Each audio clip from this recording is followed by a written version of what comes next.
kita pengen ngolah dulu nih. Sebenarnya lo tahu nggak sih berapa banyak yang terkena, yang positif terkena COVID-19, dan data yang bisa diambil itu datanya yang benar tuh dari mana gitu. Karena setiap kali gue muak banget sama berita-berita di media sosial, itu dimana datanya tuh setiap gue ngelihat berita si A sama si B, gue bandingin kok beda jumlahnya. Apa ya, gue nggak percaya aja sih data dari mereka. Soalnya media ataupun pemerintah yang mengendalikan media pun punya kekuasaan untuk mengendalikan berapa jumlah ininya, memanipulasi lah kasarannya. Memanipulasi. Iya. Karena gue ngecek dari teman-teman sendiri, kemarin ada yang nge-DM gue, ada yang PM, gue sharing sama mereka tuh kayak, bang, gue nggak percaya nih sama rumah sakit, gue nggak percaya sama media. Kenapa? Mereka bilang, apa sih, orang gue punya saudara masuk rumah sakit, tiba-tiba diinfoin corona, besoknya meninggal, padahal hasil tesnya belum keluar. Ya kalau media sih udah biasa ya, kadang-kadang nggak ada data yang akurat gitu.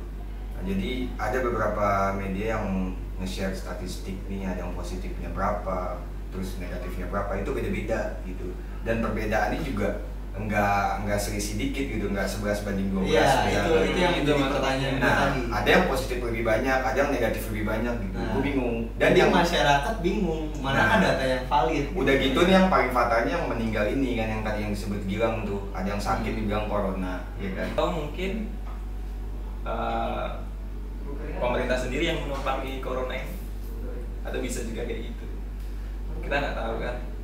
Setiap orang punya teori masing-masing, tapi bukan untuk salah pemerintah atau ini. Iya. Jadi kita di sini juga tujuannya bukan untuk menyalahkan pemerintah atau menyalahkan pihak manapun. Iya. Kita hanya memberi gambaran ke teman-teman, dalam artian kita memberi kekuatan juga.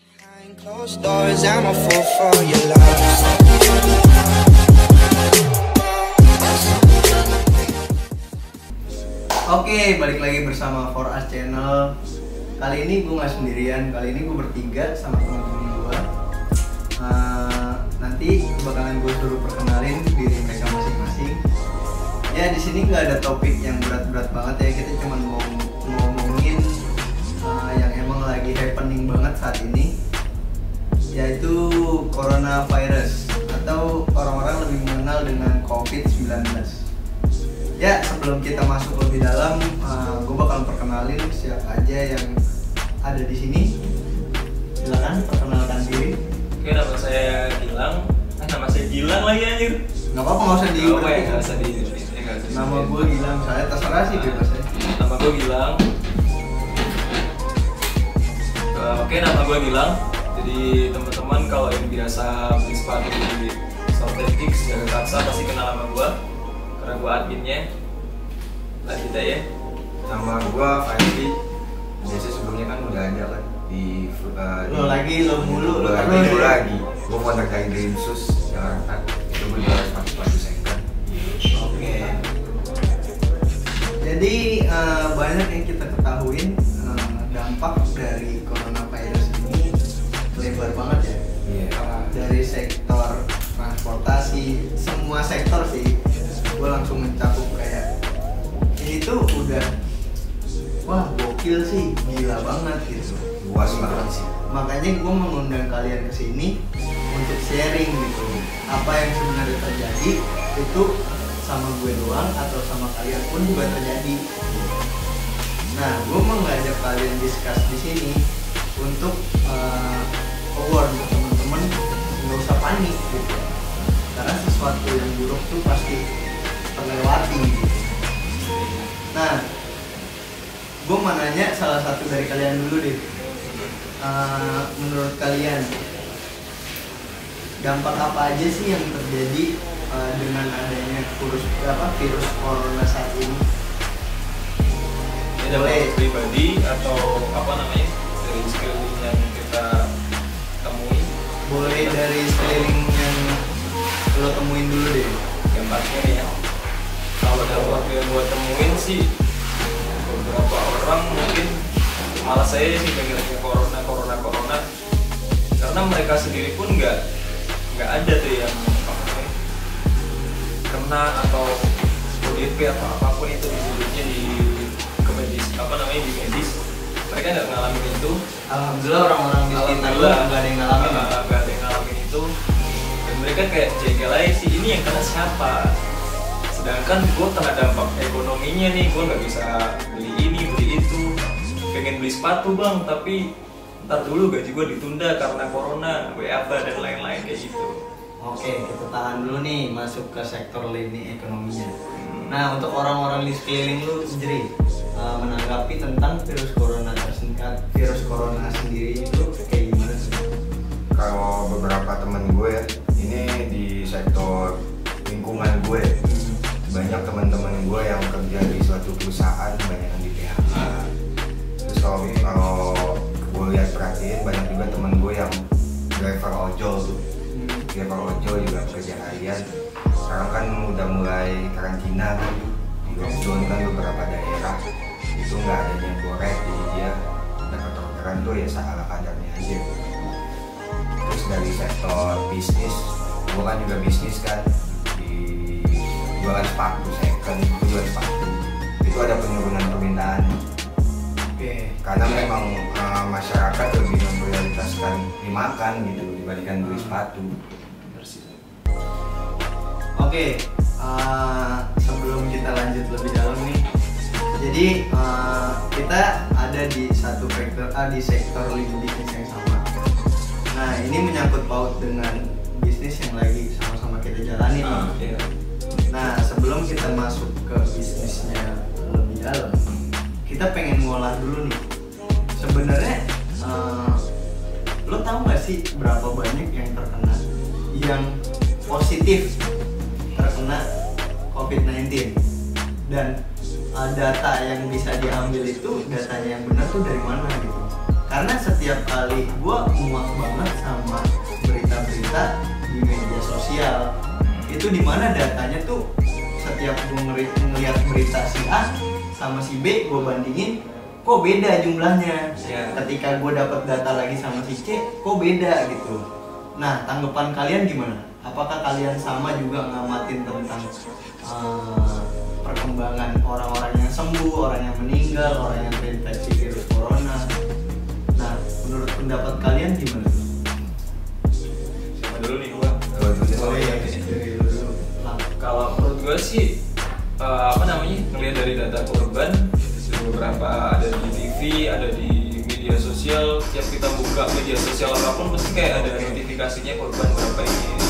Iya. Itu beda-beda kadang. Apa ya, gue nggak percaya aja sih data dari mereka. Soalnya media ataupun pemerintah yang mengendalikan media pun punya apa ya, kekuasaan untuk mengendalikan berapa jumlah ininya, memanipulasi lah kasarnya.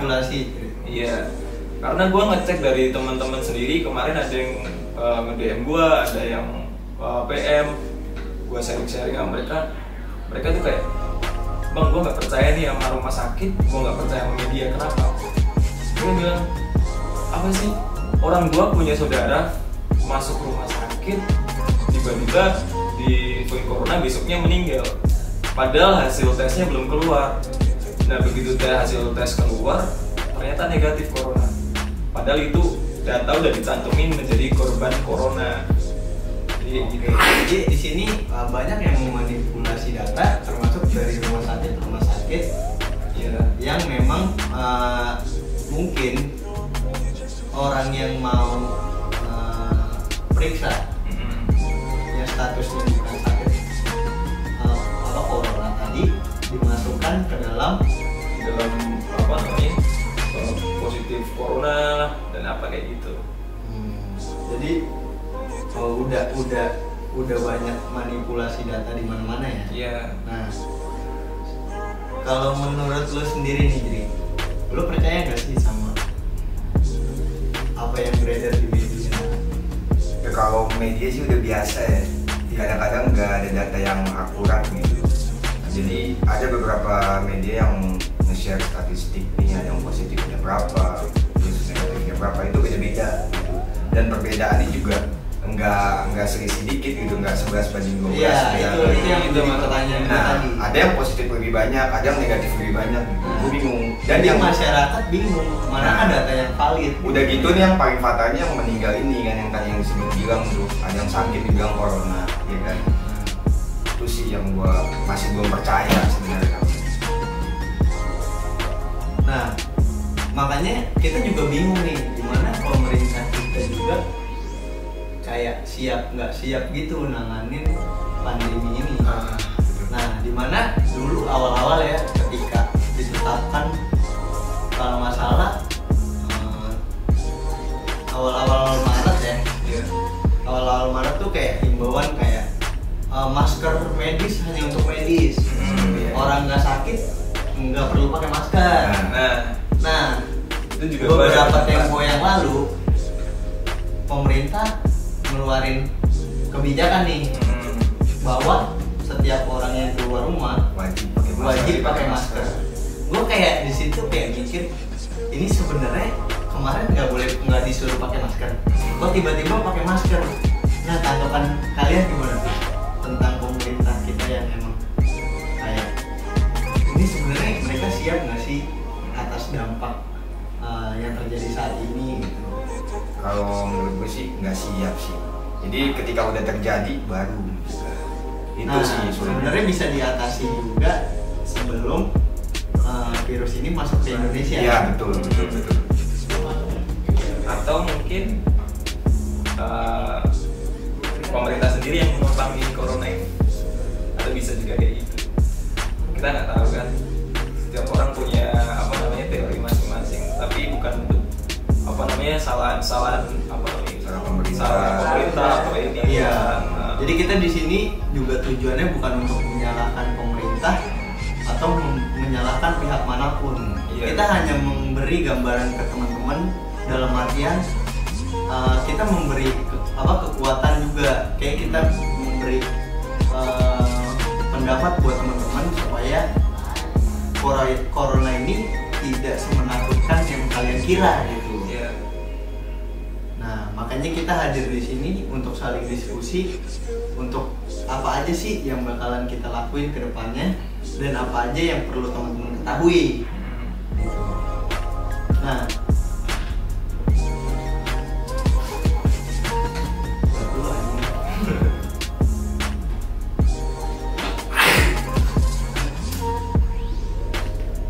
Apalagi nih kan bisa di-cut yang ini ya. Solusinya aja biar nggak takut gimana. Kalau langsung ke solusi cepet tuh. Iya. Gue kan butuh yang sejam. Ntar jam 4 nih kan 30 menit. Nanti kita makan dulu. Habis makan bikin 30 menit lagi. Ini mau bahas apa dulu nih? Bahas dari sektor aja tadi kita kan semua ngomongin soal jauh. Gue mau bahas ini sih. Apa sih yang orang-orang takutin dan lu pada takutin nanti kalau coronanya harus berjalan? Oke. Oke. Masih banyak banget nih yang mau gue tanyain ke lu pada. Nah, sekarang kan banyaknya tenaga-tenaga kerja yang di PHK, banyaknya perusahaan-perusahaan yang emang gulung tikar dalam artian. Nah, ini kan dampak buruk terhadap perekonomian di Indonesia, bahkan di dunia pun kita bisa bilang sekarang di dunia perekonomian lagi crash banget nih. Nah, lu punya nggak sih tragedi di mana orang-orang terdekat lu ngalamin salah satu dari itu, entah yang masih kerja gajinya dipotong setengah, yang udah kerja enak-enak tiba-tiba di PHK dengan adanya virus corona ini. Nah, menurut kalian itu gimana sih? Boleh dari lu dulu gini. Lu menanggapi virus corona menjadi menyerang perekonomian. Kalau gua tadi kan beberapa gua ada juga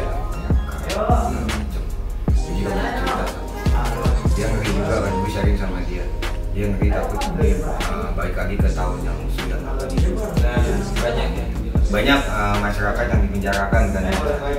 Iya. Mereka juga nggak ada pemasukan gitu, pengeluaran buat makan sehari-hari. Jadi banyak masyarakat yang nantinya buat hal yang negatif gitu, kriminal segala macam itu makin banyak. Karena tidak adanya pemasukan, Iya. hilangnya mata pencaharian, pekerjaan hilang, dan mereka nggak tahu Harus bagaimana lagi? hidup dari mana. Jadi pemikiran-pemikiran dan dampak negatifnya seperti itulah yang bakalan bisa terjadi nanti. Iya. Nah, kalau menurut lo sendiri nih, apa aja sih dampak negatif yang bakalan terjadi menurut pemandangan lo ketika ekonomi lagi runtuh kayak gini? Iya. Sebenarnya itu kalau menurut pemahaman gue sendiri dari awal, corona itu kayak masalah yang ditimbulin dari beberapa orang yang punya kepentingan pastinya. Iya. Nah, kedua incarannya itu bukan kayak yang dibicarain banyak orang kayak depopulasi lah atau apa. Sebenarnya incarannya bukan itu, tapi incarannya kayak gimana caranya menghancurkan ekonomi setiap negara, seluruh negara sih pastinya, seluruh negara biar yang punya kepentingan yang punya kepentingan mengambil ini keuntungan, mengambil saham-saham yang runtuh ini untuk nanti dibangun di masa pengembalian atau masa penyembuhan dari ekonomi ini. Nah, yang gua takutin cuma ketika kita mau naik kita udah gak punya apa-apa nih buat naik. Nah, balik lagi, kita kan pernah ngalamin momen-momen dulu. Ketika kita balik ke 10 tahun yang lalu, 20 tahun yang lalu, kita sama-sama tahu di Indonesia sendiri ngalamin krisis ekonomi itu setiap 10 tahun sekali nih. Iya. Nah, cuman ketika gue baca di artikel-artikel, gue nonton video salah satunya di YouTube kayak FP 101, kalau kalian juga udah pada nonton kan misalnya. Nah, di sana tuh ternyata memang ini tuh udah di rencanakan dari beberapa tahun, Dari 10 tahun yang lalu gitu. Nah, jadi di sini tuh ada kepentingan ibaratnya katanya elit global yang gue nggak tahu itu siapa dan gue nggak kenal namanya siapa. Nah, menurut kalian gimana sih ketika ini tuh katanya udah dirancang dengan dimanipulasi sebelum maksudnya 10 tahun yang lalu gitu. Nah, menurut pendapat kalian dan sepengetahuan kalian tentang ini, boleh dong kasih tahu apa aja sih?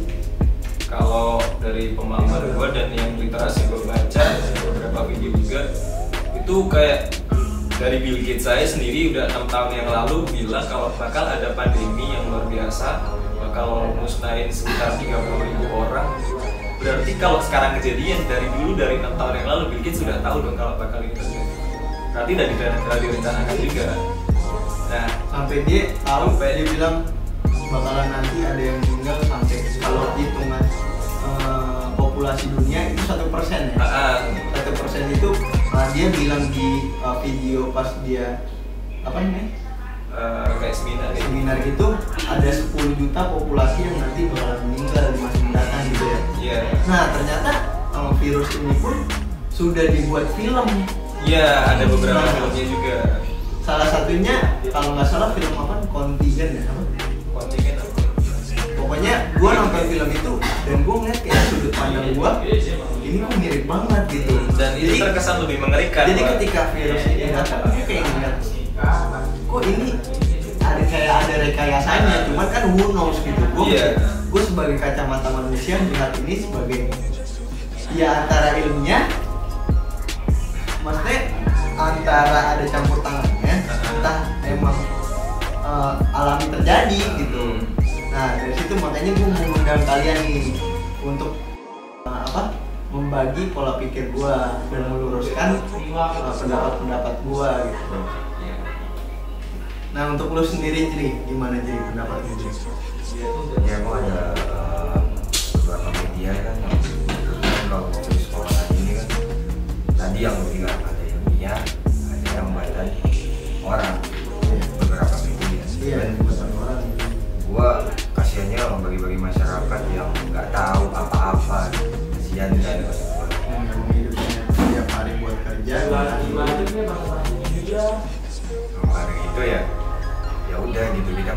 bisa dewasa aja gitu. Mana media yang sebenarnya semua media juga gue nggak tahu ya benar atau enggaknya, banyak yang goreng-goreng lah kan kita bisa melihat dari data yang diambil. Nah, kalau kita bisa selidikin datanya, misalnya ini tribun bagaimana kan kita lihat sumbernya gitu. akurat lah. Gue juga emang anjing, gue jadi males nge-share. Iya. Kayak berita-berita tuh yang emang nanti gue takutnya dari kalangan teman-teman gue ketika ngeliat snapgram gue, soalnya beberapa kali ketika gue nge-share sesuatu itu membuat teman-teman gue ke-trigger untuk nge-share juga. Jadi ketika gue ngerasa wah datanya salah nih, gue pengen hapus, teman-teman gue udah keburu nge-share duluan. Sama secara nggak langsung gue menyebarkan berita yang salah. Jadi lebih baik gue simpen berita itu untuk diri gue sendiri gitu. Jadi gue menilai dari kacamata gue sendiri, kalau emang ini bener ya udah untuk gue sendiri dulu. Gue nggak mau gitu nanti teman-teman gue ngikutin berita yang salah gitu. Jadi gue lebih kayak ya udahlah, gue keep silent aja lah. Gue berani ngomong saat ini, gue ngundang kalian yang emang kita sama-sama, kita kan di rumah aja nih dari kemarin work from home, kasarannya kita lebih banyak waktu untuk membaca pastinya. Nah makanya gue mengundang kalian nih yang otomatis kalian nggak mungkin nggak tahu lah apa berita yang setiap hari muncul. Nah menurut gua ketika ada sesuatu yang memang membanggakan banget di mata publik nih, misalnya ada anak indigo bisa bikin mobil-mobilan, bisa bikin terbang, gua rasa kalah beritanya mau corona. Kayaknya nggak bakal dipublish. Kayaknya aku setiap hari gua sampai corona semua. Corona semua. Buka Instagram, corona. Buka Twitter, corona. Buka Line Today, corona juga. Aduh, gue sebenarnya udah mulai muak gitu. Karena gue di rumah, lu semakin sering di rumah, semakin lu bingung mau ngapain, stres dulu. Asli gue udah mulai stres gitu. Gue udah mulai stres di mana? Di sisi lain gue diiringin rasa ketakutan gitu. Yang dimana gue mau gerak sini, wah PSBB nggak ya? Dimana kan gue sebenarnya orang lapangan cuy. Maksudnya yang gue menghasilkan duit di real life gitu. Yang gue harus gerak sana sini buat pertumbuhan usaha gue gitu kan. Nah ini gue dipaksa, lu di rumah aja. Giliran mau ke sono, wah tutup lagi corona.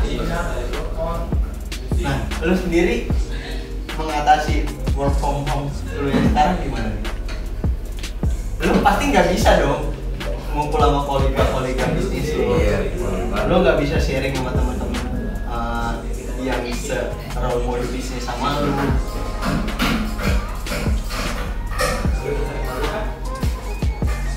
Gimana? Santai tarikan.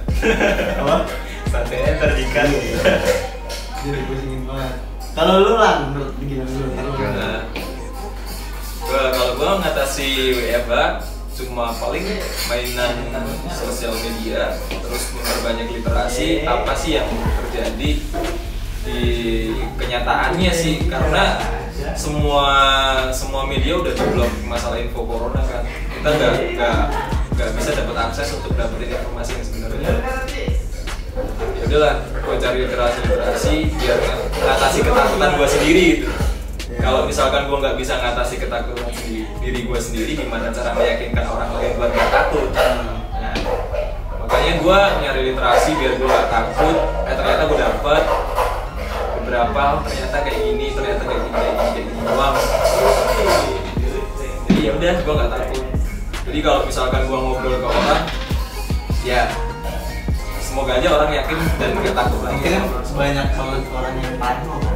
Nah itu kayak gue banyak banget ngeliat orang di luar sana, entah gue ke ATM, entah gue ke Indomaret, itu banyak banget orang-orang yang paranoid gitu. Iya, paranoid. Dalam artian kayak misalkan dia memperhatikan gerak-gerik kita gitu. Kayak bersentuhannya itu takut banget gitu. Ya memang banyak info dan berita yang bilang virus corona bisa menyebar lewat mana aja, gitu kan. Parah ya. Nah, mungkin orang-orang yang di luar banyak yang ke-trigger gitu. Nah, Sampai untuk awal-awal gini sih Pak, gua pun ngerasain Pak, selain dari ATM habis ngambil duit, gua cuci tangan Pak. Itu maksudnya kayak ya memang sih kebersihan itu kan penting ya. Gua tapi dengan adanya virus corona ini jadi parnonya segitu parah Pak. Gua habis ngelakuin aktivitas apapun gua cuci tangan. Itu hal yang lucu menurut gua, karena dengan kebiasaan gua yang gak sering cuci tangan, gua jadi kayak dikit-dikit ngapa-ngapain dikit cuci tangan. Di mall di itu kan setiap mobil ATM kan ada cuci tangan segala macam, tumben-tumbenan nih. Aduh, kayak abis ngapain cuci tangan. Aduh. Nah, kita masuk lagi ke segmen. Anjing gua jadi segmen. Sektor. Jadi itulah keresahan gua selama gua terbatasi dengan adanya apa yang tadinya social distancing, physical distancing, PSBB. Nah, itu cukup sih buat ngebatasin beberapa pihak, mungkin semua pihak kalau sekarang untuk mereka mempertahankan ya bener-bener lu di lockdown diri lu. Oke lah, kalau gua nggak jadi masalah, gua di rumah aja masih bisa bertahan hidup dengan apa yang gua punya sekarang. Oke, karena kita nggak tahu corona ini selesainya sampai kapan, entah 3 bulan ke depan, 6 bulan ke depan, atau bahkan 1 tahun ke depan. Tapi gue berpikir bagaimana orang-orang pekerja harian mampu bertahan hidup, sedangkan kita nggak tahu ini berakhir kapan. Nah, pendapat lo berdua gimana sih? Ojek online, buruh, porter-porter di Tanah Abang, di negara, itu kan mereka upah harian. Iya. Pendapat lo gimana? Sedangkan subsidi pemerintah nggak merata. Masih Belum. ada potensi buat kelak orang Indonesia. Tanggapan lu jadi gimana jadi? Kalau gua lihat ya ada beberapa anak muda yang ngebagi-bagiin sembako. Gue benar-benar sangat inspirasi dari mereka itu, menyemangati bagi online, bagi terus yang bawa ke mulut segala macam. Ya Itu cukup membantu ya. cukup membantu. Tapi kan kalau emang ini berjalan sampai 3 bulan, nah itu nggak mungkin kan yang- orang bagi-bagiin itu terus-terusan kan. Mungkin keterbatasan pemerintah gitu, karena kan Indonesia ini sangat luas kan. Karena mungkin orang-orang yang berani turun ke jalan itu, mereka mikir pemerintah udah bantu, Iya. tapi belum cukup. Nah, ada peran masyarakat yang bantu juga lah. Itu sih yang jadi topik, maksudnya topik di dalam pemikiran gua yang bikin gua berpikir mungkin gua bisa bertahan hidup di ruang lingkup gua dan orang-orang terdekat gua, keluarga gua, saudara gua, orang-orang di lini bisnis gua. Cuman yang gua nggak kepikir lagi kalau 3 bulan ke depan aja deh kita ambil contoh. Problem ini masih terus berjalan, pandemi ini tetap ada untuk 3 bulan ke depan. Misalnya ya, gue nggak kebayang sih apa yang bakal terjadi. Parah sih. Nggak usah 3 bulan ke depan deh. Habis lebaran dah. Gue banyak ketemu di tetangga-tetangga rumah nyokap gue. Itu, ya mereka pada bilang gini, gue mending keluar lawan corona ketimbang gue di rumah, gue mati kelaparan. Nah, mati syahid ini katanya. Mati syahid. Mati syahid. Jadi gue kayak ngerasa lo gak bakal bisa PSBB. Nggak bisa. Orang-orang tuh udah bodo amat, lama-lama Iya. kayak bodo amat lah daripada gue di rumah mati kelaparan, mending gue di luar mati gara-gara corona. Mungkin di dalam pemikiran mereka kayak gini, oke lah yang di luar gue mati gue gara-gara corona, anak-anak di rumah gue masih hidup. Iya. Nah, pendapat lu gimana, Bang? Kalau gue sih mendukung gerakan kayak itu, Karena kalau misalkan kita terus ketakutan dan nggak keluar dari rumah, malah apa namanya ngelihat keluarga tuh kayak sakit gitu, nggak bisa makan, nggak bisa ini. Karena kalau kita terus ketakutan nggak mau keluar rumah dan nggak mau ngalahin itu, samanya ketakutan yang berlebihan kayak membuat serigala itu lebih gede daripada kelihatannya. Kita di sini bukan melarang kebijakan Iya, bukan melarang, tapi cuman kalau nggak kita keluar sedikit gimana? ngeluarin keresahan. Mungkin kita di sini menuangkan keresahan tetangga gue, orang-orang yang biasa lo ketemu di jalanan, Iya. yang keseharian lo ketemu orang-orang di jalanan. Mungkin banyak yang mirip-mirip dengan cerita gue, gitu. Dengan adanya PSBB segala macam, mereka resah.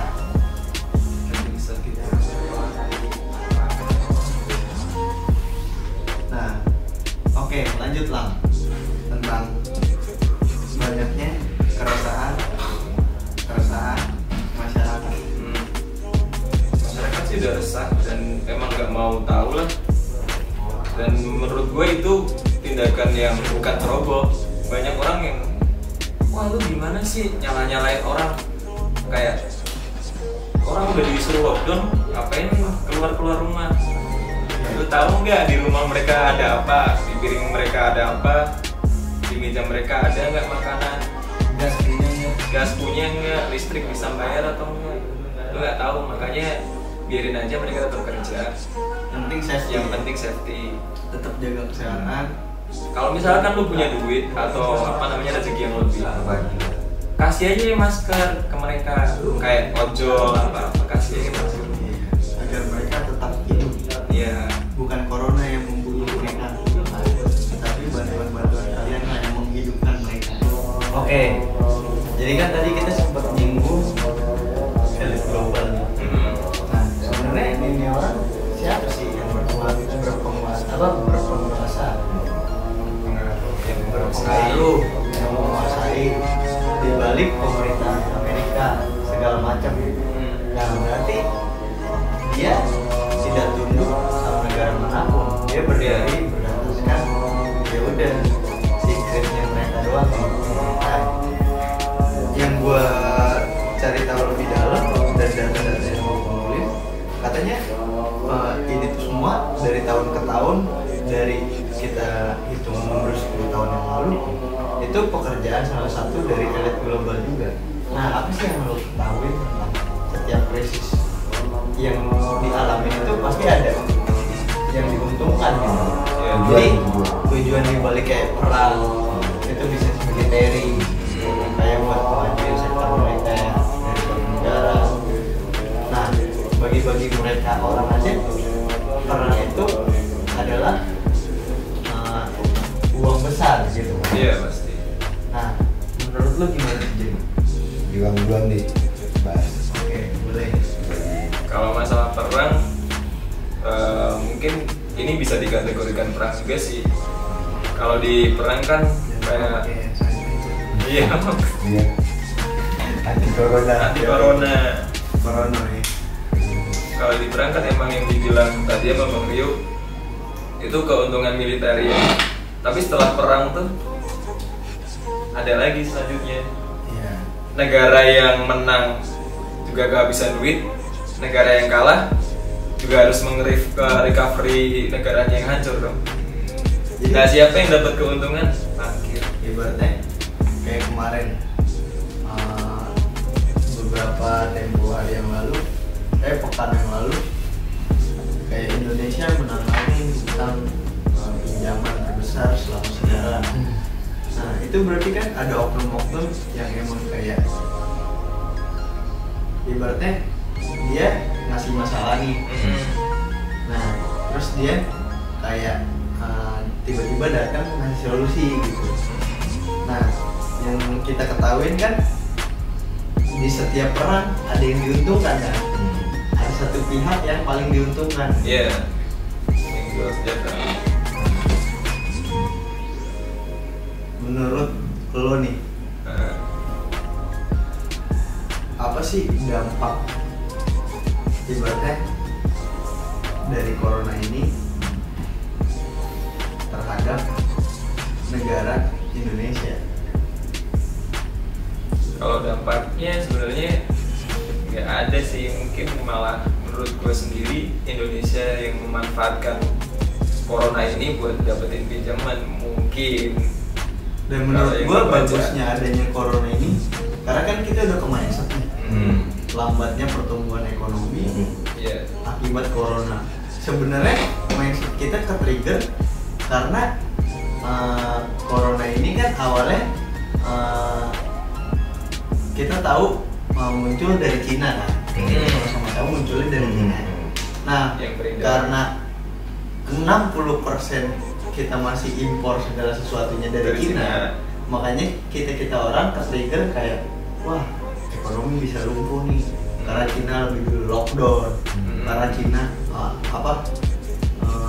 dibatasi segala macam, jadi impor yang masuk ke kita sulit. Nah bisa jadi aja kita sebagai UMKM ngerasa kayak mindset kita jadi kependem dalam-dalam kayak apa-apa kan kita masih ketergantungan sama Cina. Yang impor kan. Nah mungkin bisa juga dari situ ya balik lagi udah serba ketakutan gitu, dari sektor ekonomi kita mengalami ketakutan, dari sektor penyebaran wabah kita mengalami ketakutan, sedangkan kita orang yang memang biasa mikir buat kedepannya kayak gimana. Nah orang banyak pun sama halnya kayak kita, mereka juga mengalami ketakutan gitu. Kalau lu ada tanggapan gak ini? Kayak ini nih kedepannya kita harus kayak gimana? Menurut pandangan gue dari sendiri. segi yang sekarang serba keterbatasan ini. Kalau gue sih, untuk gue ya, dari pandangan gue ya, kalau memang ada peraturan dari pemerintah untuk PSBB dan segala macam itu ya mau nggak mau ada orang mengikuti aturan itu, ada juga yang nggak mengikuti aturan itu karena emang kebutuhan primernya dia. Terus untuk ekonomi kedepannya juga kita juga nggak tahu kan sampai kapan COVID ini Harapan selesai. lu gimana nih untuk ekonomi? Ya harapan gue ya cepat pulih ekonomi gitu, karena kalau memang COVID ini udah selesai, ekonomi pun juga belum terlalu pulih gitu, butuh waktu lagi. Dari sektor bisnis bisa berjalan normal. Nah mungkin bisa jadi tahun Jadi depan. mungkin pabrik-pabrik bisa open recruitment Nah. buat karyawan-karyawan masuk kerja lagi ke pabrik-pabrik ya kan. Iya. Ya harapan kita untuk Indonesia kita tercinta, semoga ya dari semua sektor bisa kembali berjalan dengan normal. Ojek online bisa Beroperasi lagi. biasa kan. Nah, gue nyinggung sedikit ke, gue kan nggak ngerti elit global ya, udahlah, ya kan, yang kaya tambah kaya, mereka yang menguasai dunia kan. Iya. Nah, untuk sisi bisnisnya sendiri, jadi gue cukup ngalamin penurunan sekitar 40 sampai 50% lah kurang lebih trafficnya, dari segi income semuanya deh totally. Nah,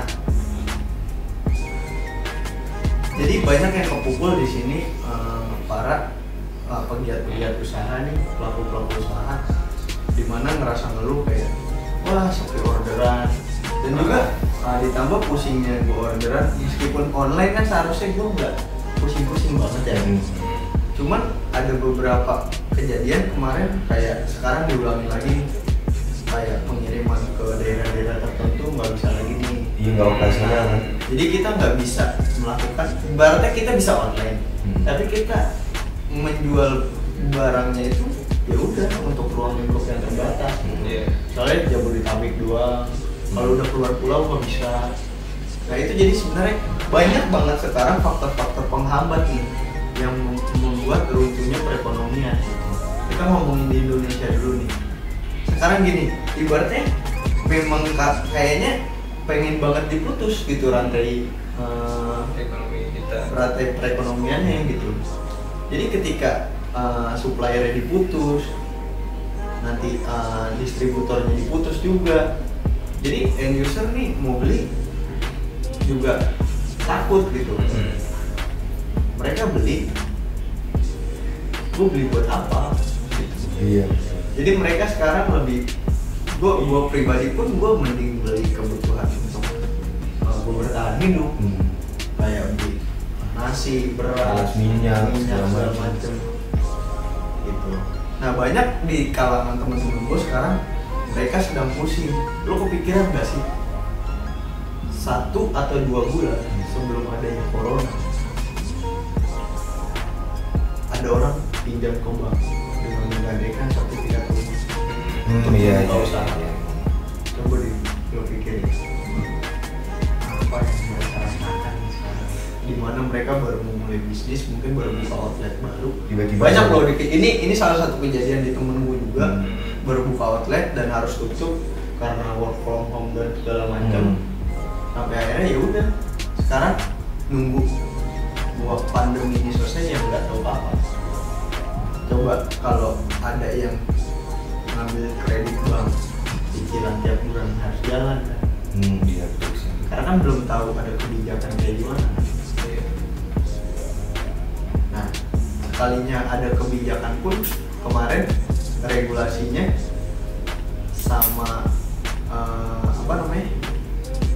dihitung lagi tenor jangka waktunya diperpanjang, itu ternyata nggak meringankan.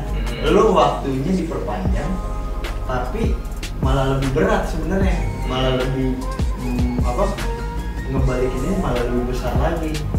Cuman memang jangka waktunya, misalkan lo biasa ngambil cicilan 3 tahun, nah lo dikasih keringanan 4 tahun. Ketika di pembagian misalkan per bulan lo biasa bayar berapa, lo sebenarnya itu nggak diringankan, lo hanya dikurangi. Misalnya lo setoran 3.200.000, lo dikurangin 800.000, tapi ditambah tenornya. Sama aja. Jadi di mana letak meringankannya gitu. Itulah yang membuat pikiran gue sampai ke sana gitu. Ini teman-teman gue yang ada sampai ke bank, orang-orang yang baru mulai usaha, gimana tuh pendapat lo? Atau lo punya unek-unek atau keluh kesah bisa lo tuangin juga? Mungkin mengalami sama gitu. Lu dulu deh baru bilang. Gue dulu nih. Iya. Soal gimana nih, gue nya tahu Boleh gue. orang lain lu ceritain aja. Kalau dari sudut pandang gue, ini gue kan ngejalanin bisnis juga ya. Sama lah kayak lain, cuman gue UMKM kan. Bisnis gue ini kan masih dibilang tuh dipukul depan muka. Wah parah. Wah tegak banget sih. Bisnis gue ini masih berkembang, bukan bisnis yang udah maju gitu. Maksud gue ya, gue juga sangat kebingungan juga gitu. Dari sebelumnya kan, gue juga nggak tahu nih corona tuh ada tiba-tiba gitu si corona ini ya. Ya kita semua nggak pengen. Nah yang nggak kepengen tiba-tiba tuh tiba-tiba datang aja. Tiba-tiba datang. Tidak dipanggil datang ya kan. Ya akhirnya yang harus gue perbuat sih sebenarnya ya gue bertahan gitu, defense lah. Jadi hal-hal yang nggak terlalu penting ya gue nggak kurangi. Dari segi pendapatan kecil, pengeluaran pun harus diperkecil. Setidaknya kita harus mampu bertahan hidup sampai semuanya selesai. Tapi bertahan hidup sampai kapan gitu? Nggak tahu, gue bingung. Karena everyone who knows ya kan, berarti 3 bulan, 3 week enggak juga. Nih, bulan, sekarang nih ya, misalkan nih, gue udah spare uang nih misalkan nih, tabungan gue untuk 3 bulan atau 4 bulan ke depan. Tapi nih si corona nih, si bandel ini apakah nggak mati nih? Nah, lu bertahan hidup dari bisnis lu mampu menghidupi lu untuk 3 bulan ke depan. Nah ternyata lebih. Apakah nggak lu yang dikorbankan nggak hanya lu, tapi bisnis lu bisa dikorbankan juga. Iya. Itulah yang bakalan banyak terjadi nantinya. Nggak usah nanti deh, sebulan kemarin aja udah berapa banyak instansi yang mengurangi jumlah karyawan masuk di PHK. Jam masuk aja tuh sampai ada. Jadi misalkan karyawannya disuruh Senin masuk, Selasa ini dia masuk. Gaji juga dikurangin tuh 50%. Karena masuknya masuk enggak gitu. Nah, sama halnya ketakutan gue gini loh. Jadi ini bukan ketakutan sih, lebih ke gue ngeliat celah positifnya tuh kayak banyak orang-orang yang emang punya ide-ide kreatif nanti bakalan berkembang di sini. Kayak mereka udah enak nungguin kayak produk-produk lokal yang emang berbobot dari hasil keresahan ini gitu. Jadi mereka membuat sesuatu yang emang wah mau buat aja lah, yang penting siapa tahu bisa jadi duit. Iya, di hasil yang penting ya. Nah, dari sinilah nantinya yang gue sebut rebound itu kayak nanti ekonomi suatu saat bisa tumbuh 2 kali lipat. Mungkin awalnya balik ke normal dulu, cuman kan kayak adaptasi gitu. Kayak sekarang apa-apa tuh orang udah mulai yang tadinya nyentuh online sekali-sekali tiba-tiba sekarang nggak mau karena urusan perut nih. Iya, harus Gue nggak bisa online, tiba-tiba sekarang udah bisa, ya kan? Yang tadinya jualan di lapaknya nggak boleh buka, harus work from home, tiba-tiba masarannya sekarang lewat online semua. Jadi kayak adaptasi perpindahan gitu dari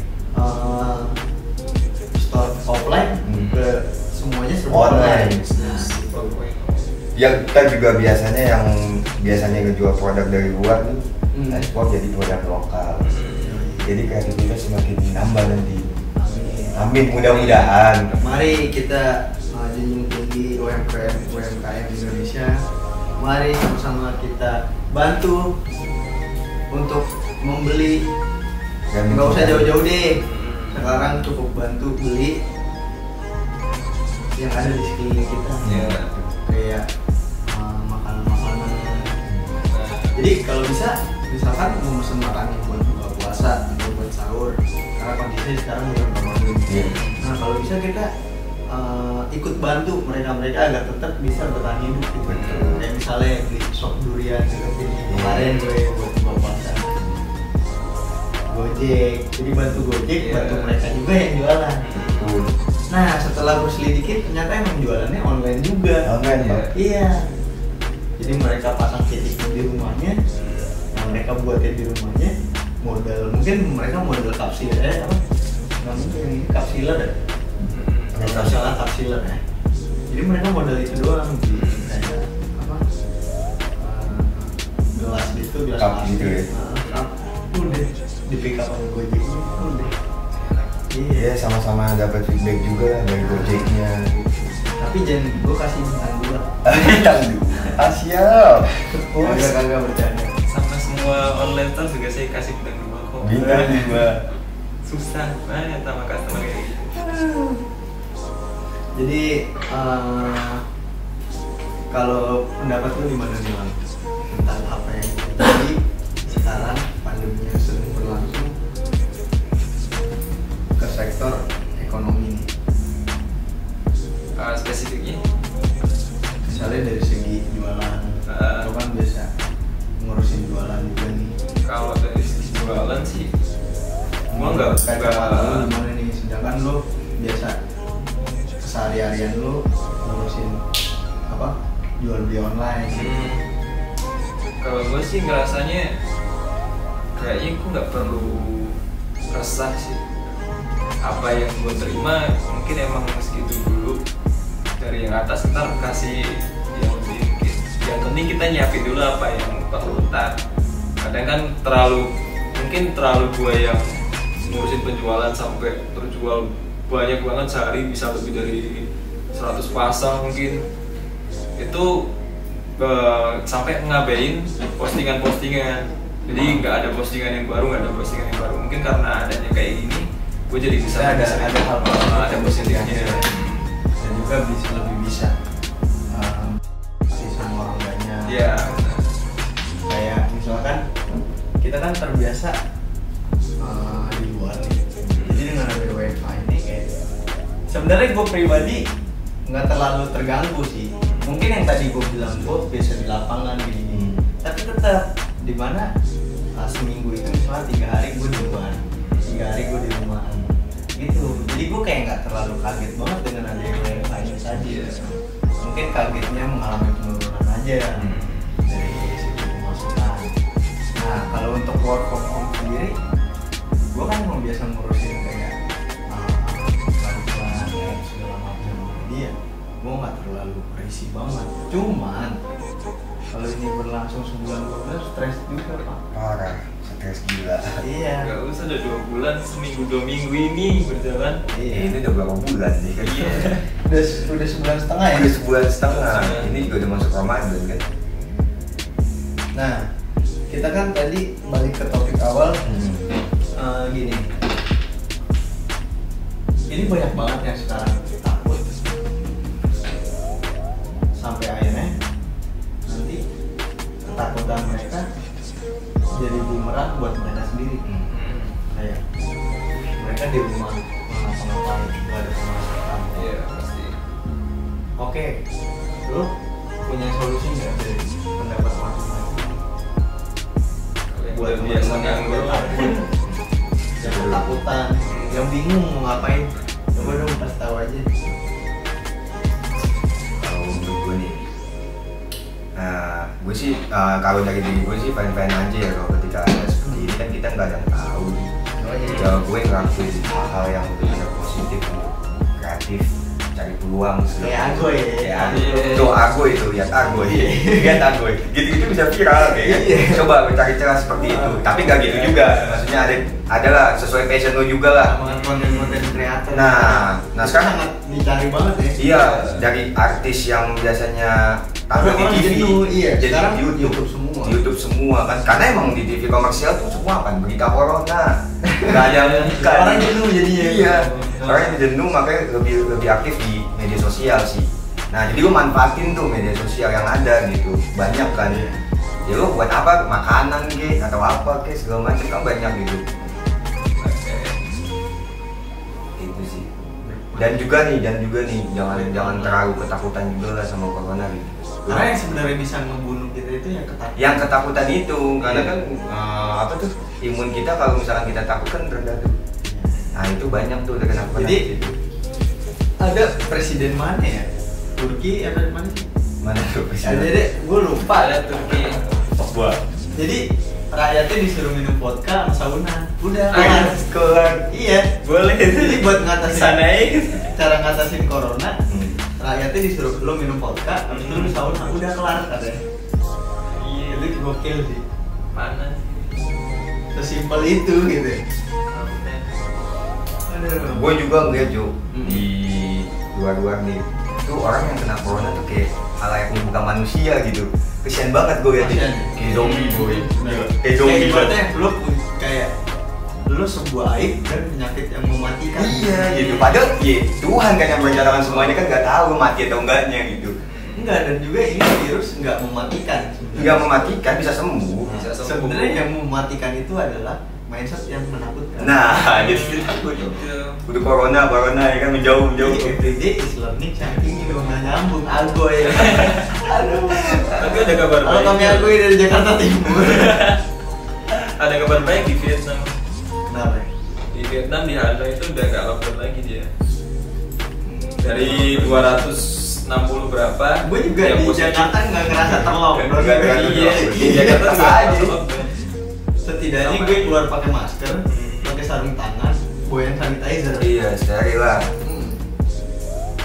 Bukannya gimana ya, gue ketika gue mengharuskan untuk keluar dan gue harus dipendam di rumah, gue gelisah. Nggak bisa. Sehari 2 hari ya kan. Langsung dah. Gue 3 minggu pak di rumah.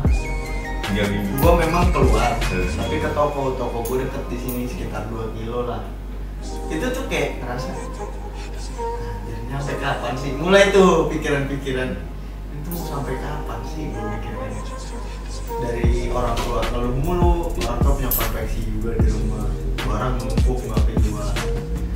Biasanya kan mereka penjualan kayak suplai untuk pasar-pasar Jatinegara, Tanah Abang, gitu. Ini pasarnya tutup pak, jadi pada ngeluh. Iya iya. Oke, jadi solusinya dari kita bertiga, ketika kalian mendapat berita yang menakutkan dan berita itu ada di sosial media, please banget keep buat diri kalian sendiri aja. Stop menyebarkan ketakutan untuk orang banyak. Siapa sih yang emang pengen kayak gini terus-terusan? Nah, kita juga semua pengen kembali normal gitu. Gak cuma ke kalian doang yang merasa ketakutan. Kita pun juga sebenarnya takut.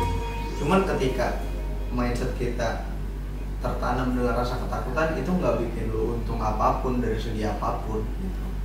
Jadi tetap hidup bersih, tetap jalanin aktivitas yang kalian bisa, bukan yang kalian seperti biasanya ya. Karena gue menentang nanti jatuhnya gitu.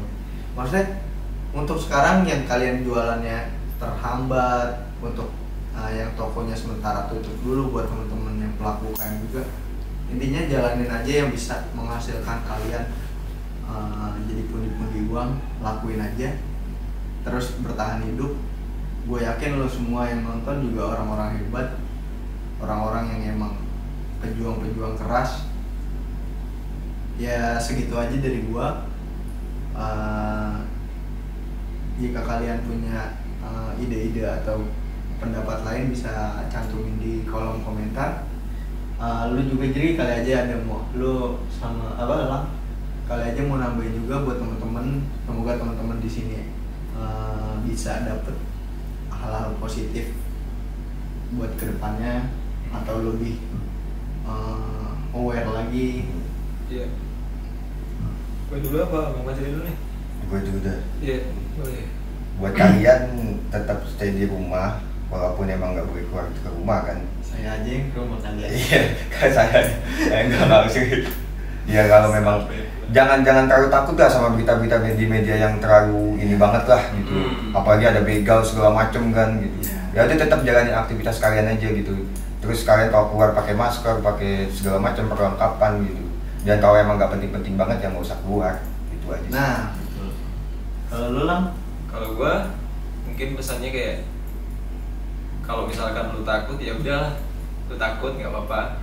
Cuma buat ngatasi cara ketakutannya, tinggal lu kayak misalkan ketemu serigala di hutan, nggak mungkin lah lu lari terusan sampai capek sampai dimakan, kan nggak mungkin.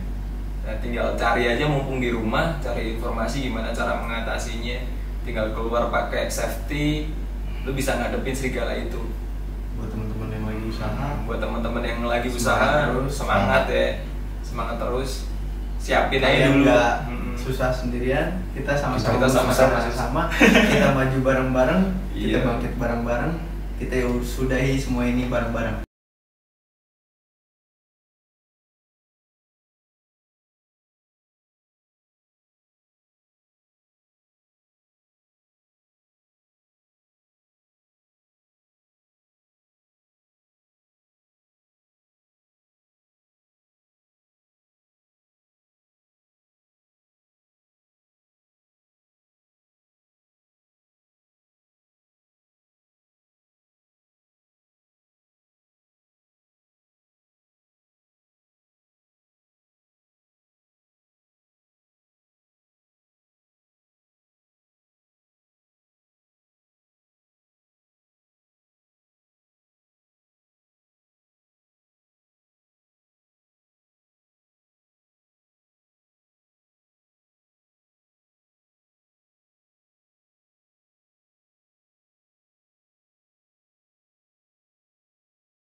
bisa. Oke, segitu aja dari kita. Jika kalian suka dengan video ini, jangan lupa like, comment, and subscribe. Sampai jumpa di next video. See you for us channel in here. Bye bye.